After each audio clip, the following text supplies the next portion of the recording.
आज जो हम लोग डिस्कशन करने जा रहे हैं उस टॉपिक का नाम है एंगल ऑफ फ्रिक्शन। यहाँ पे फ्रिक्शन कॉफिशिएंट और एंगल के बीच में एक हम लोग रिलेशन देखेंगे। उस रिलेशन को थोड़ा मैथमेटिकली शो कर सकते हैं हम लोग। तो सबसे पहले कि हम एक डायग्राम ड्रॉ कर लें। ये सरफेस है और इस सरफेस पे एक ब्लॉक रखा हुआ है।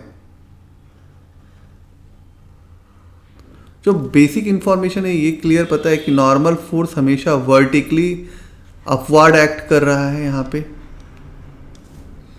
और mg जो है वो वर्टिकली डाउनवर्ड एक्ट कर रहा है।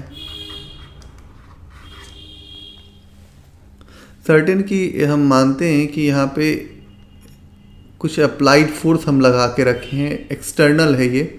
तो ये फोर्स F है जो बाहर से हम यूज़ कर रहे हैं।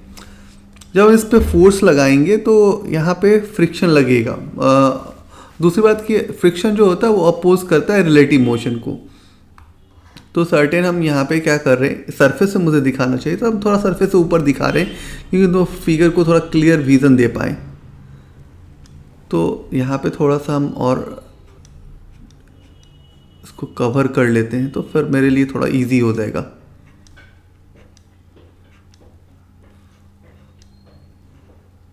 तो इधर जो डायरेक्शन जो ब्लू लाइन से हम लोग कह रहे हैं वहाँ पे हम लोग बोल सकते हैं यहाँ पे फ्रिक्शन जो लग रहा है वो हमारा मैक्सिमम लग रहा है, ठीक है।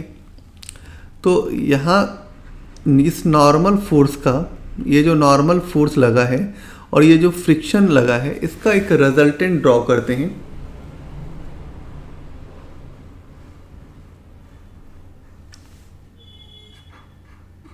ये रिजल्टेंट है।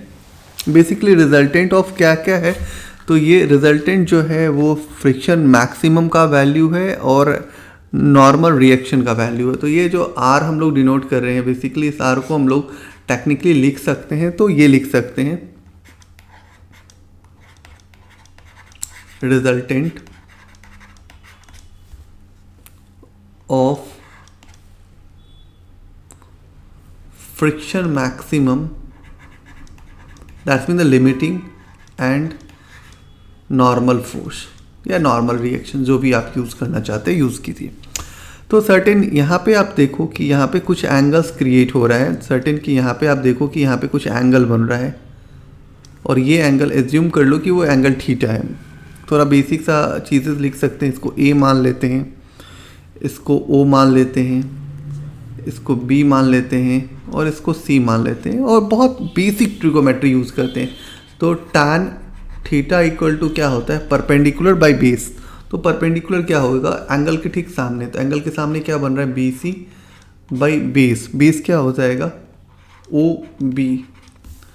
तो ये वाला लाइन भी। अब हम यहाँ पे BC जो है उसको हम क्या लिख सकते हैं, तो BC बेसिकली क्या है, OA है और डिवाइड बाई क्या लिख सकते हैं, OB लिख सकते हैं।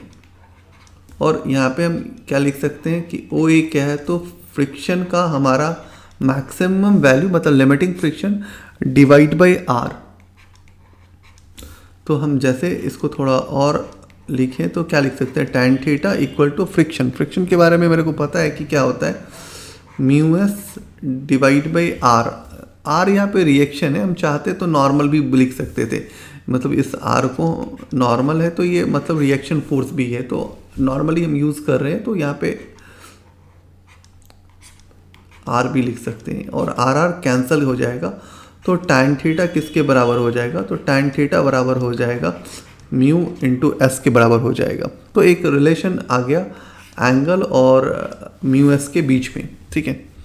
सर्टेन कि यहाँ पे जो एंगल ऑफ फ्रिक्शन है, तो एक और टॉपिक्स होती है जो बहुत मज़ेदार टॉपिक है, इसको हम लोग बोलते हैं एंगल ऑफ रिपोज।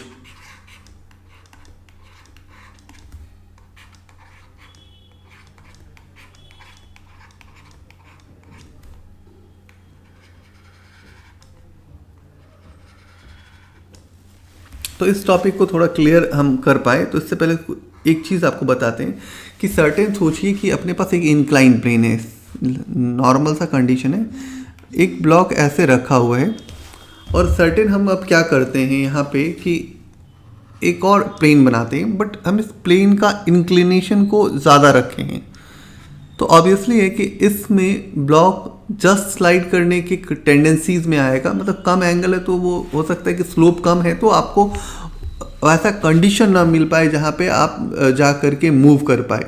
तो सर्टेन हम यहाँ पे थोड़ा दो कैटेगरीज के हिसाब से काम करें। यहाँ पे एंगल मान लीजिए थीटा बन रहा है, यहाँ पे सर्टेन थीटा 1 बन रहा है, बट यहाँ पे स्लोप ज़्यादा है, स्टिफिंग ज़्यादा है, तो यहाँ पे वो जस्ट स्लाइड या जस्ट स्लाइड करने की पूरी टेंडेंसी में आ जाए तो वहाँ पे एंगल ऑफ रिपोज की बात हम लोग करने वाले हैं। तो जस्ट स्लाइड करने वाला जो कंडीशन होता है वो बेसिकली लिमिटिंग का कंडीशन होता है।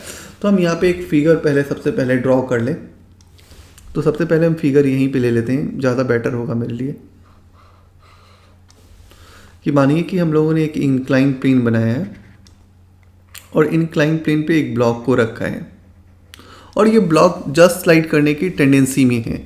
तो दो चीज़ें जो बेसिक हम यूज़ करते हैं कि नॉर्मल फोर्सेस या रिएक्शन फोर्सेस लगेगा वर्टिकली अपवर्ड, सर्टेन mg जो लगेगा वो लगेगा वर्टिकली डाउनवर्ड। तो ये हमारा mg बन गया। इस mg का एक कंपोनेंट तो मेरे को नीड पड़ेगा क्योंकि ये एंगल यदि थीटा बन रहा है तो इसका एक कंपोनेंट मुझे ड्रॉ करना होगा। तो ये जो बनेगा mg cos थीटा और इस डायरेक्शन में जो बनेगा वो बनेगा हमारा mg sin थीटा। तो ये बेसिक सा इंफॉर्मेशन जो आप लोगों को इंक्लाइन प्लेन में पढ़ाया गया है उसी को यूज़ किया गया है। सर्टेन कि ये इसका मतलब मोशंस समझे कि हम इस तरफ हो रहा है, मोशन का डायरेक्शन इधर है, तो ऑब्वियसली फ्रिक्शन जो होगा वो इस डायरेक्शन में लगेगा। और यहाँ पे हम बोले कि जस्ट स्लाइड करने का कंडीशन है तो इसका मतलब कि यहाँ पे स्टैटिक मैक्सिमम लगेगा।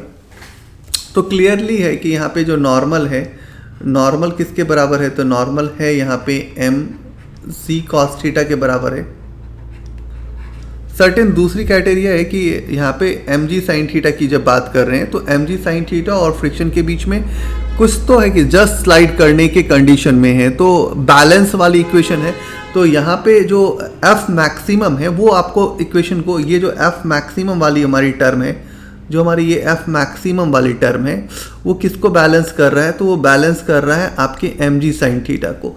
तो आप यहाँ पे लिख सकते हैं कि Fs मैक्सिमम वो किसको बैलेंस कर रहा है, तो वो बैलेंस कर रहा है mg sin थीटा को। दूसरा जो मेरे को बेसिक आइडिया है कि ये जो Fs मैक्सिमम है उसके बारे में जानते हैं। तो हम ये जानते हैं कि Fx मैक्सिमम क्या होता है, μs into N divide by क्या हो जाएगा, mg sin थीटा हो जाएगा। सर्टेन मेरे को म्यूएस है, मेरे को रिलेशन चाहिए तो n को थोड़ा रिप्लेस कर सकते हैं, तो n को रिप्लेस कर सकते हैं इस इक्वेशन से। तो ये क्या हो जाएगा, mg cos theta equal to क्या हो जाएगा, mg sin थीटा। सर्टेन मेरे को पता है कि यहाँ पे mg और mg आपका कैंसिल हो जाएगा। तो जो हम एंगल ऑफ रिपोज की बात कर रहे हैं सर्टेन, तो यहाँ पे क्या हो जाएगा, म्यूएस तो ठीक है, इक्वल टू क्या हो जाएगा, sine theta divide by cos theta. तो म्यूएस इक्वल टू क्या आप लिख सकते हो, टैन थीटा। तो म्यूएस का एक रिलेशन निकला है और म्यूएस इक्वल टू क्या आ रहा है, तो म्यूएस इक्वल टू आ रहा है टैन थीटा। तो देखो दोनों के लिए जो कंडीशंस आया है, इधर भी आप देखो तो म्यूएस इक्वल टू क्या आया है, टैन थीटा, और इस कंडीशन में भी क्या आ रहा है, mu s equal to tan theta.